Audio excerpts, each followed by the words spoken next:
কলব নষ্ট, জবান নষ্ট, কলব নষ্ট, ব্রেইন নষ্ট, কলব নষ্ট, হাত নষ্ট, কলব নষ্ট, পাও নষ্ট, কলব নষ্ট, ফিকির নষ্ট। ঠিক না ভাই? ঠিক ভাইরা আমার, কলব নষ্ট, নামাজ নষ্ট, কলব নষ্ট, তেলাওয়াত নষ্ট, কলব নষ্ট, সদকা নষ্ট, কলব নষ্ট, কুরআন তেলাওয়াত নষ্ট, কলব নষ্ট, হজ নষ্ট, কলব নষ্ট, যাকাত নষ্ট, যাকাত এগুলা সব কিছু দিল নষ্ট। এই জন্য সব আমাল আপনার নষ্ট। কলব সুস্থ, সব আমাল সুস্থ। কলব নষ্ট, অসুস্থ, সকল আমাল অসুস্থ। সকল আমলের রিয়া থাকবে, লোক দেখানো থাকবে, আল্লাহ সন্তুষ্টি থাকবে না, মানুষ যেন সন্তুষ্ট হয়। রোগ অন্তর নিয়ে ওয়াজ করা, রোগ হাজারো রোগ নিয়ে ওয়াজ করা, এইসব বড় ক্ষতিকর। উম্মতের লাভ হবে না, সময় নষ্ট হবে, আইবে সব পালাইয়াতে।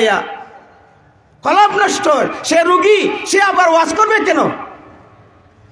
কথাটা বুঝাইছে? কেন আজকে আমাদের এই অবস্থা? এই জন্য আল্লাহ পাক রাব্বুল আলামিন, দেহেরও রোগ আছে, কলবেরও রোগ আছে। কলবের রোগ হইল সবচেয়ে মারাত্মক রোগ, কলবের অহংকার। অহংকারে কি করতেছে দেশ এবং জাতি, স্কুল, মাদ্রাসা, বাজার, টুকরা টুকরা কয়েকজন মানুষের অন্তর যদি বড় মানুষের অন্তর অহংকার থাকে, এই বাজার হবে না, এই প্রতিষ্ঠান হবে না, এই এলাকা হবে না। দ্বন্দ্ব আর দ্বন্দ্ব এলাকায় থাকবে। আমার কথায় চলবো, আমার বাহাদুরি, আমার কথায় চলবো। অহংকার, অহংকারের কারণে অনেক গ্রাম, অনেক পঞ্চায়েত, অনেক মসজিদ, অনেক মাদ্রাসা, অনেক প্রতিষ্ঠান, অনেক কলেজ, ইউনিভার্সিটি ধ্বংস হয়ে যাচ্ছে। এই অহংকার এত বড় মারাত্মক রোগ। এই অহংকার নিয়ে চলতেছে, একবার চিন্তাও আসে না। হিংসা একটা মারাত্মক রোগ, গীবত মারাত্মক রোগ, অতি রাগ, অবৈধ রাগ, এই যে মারাত্মক। অতি লোভ, চুগলখড়ি করা, একের কথা অন্যখানে লাগাইয়া ফিতনা ফাসাদ করা, এটা রোগ।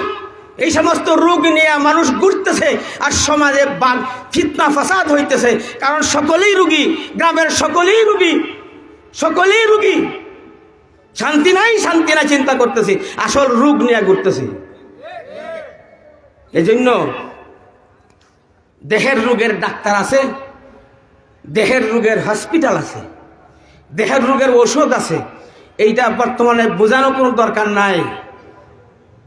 ঠিক এমনি ভাবে দেহের রোগ আছে।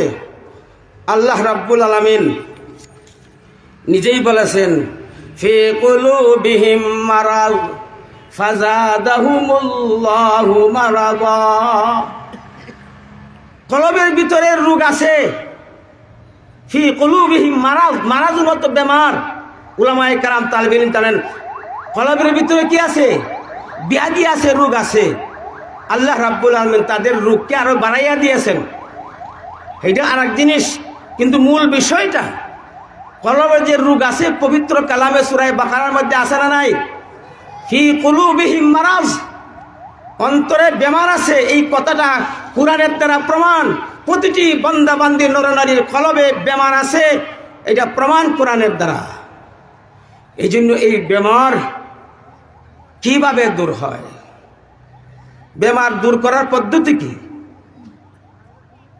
আপনার দেহের যদি রোগ থাকে, এই রোগ দূর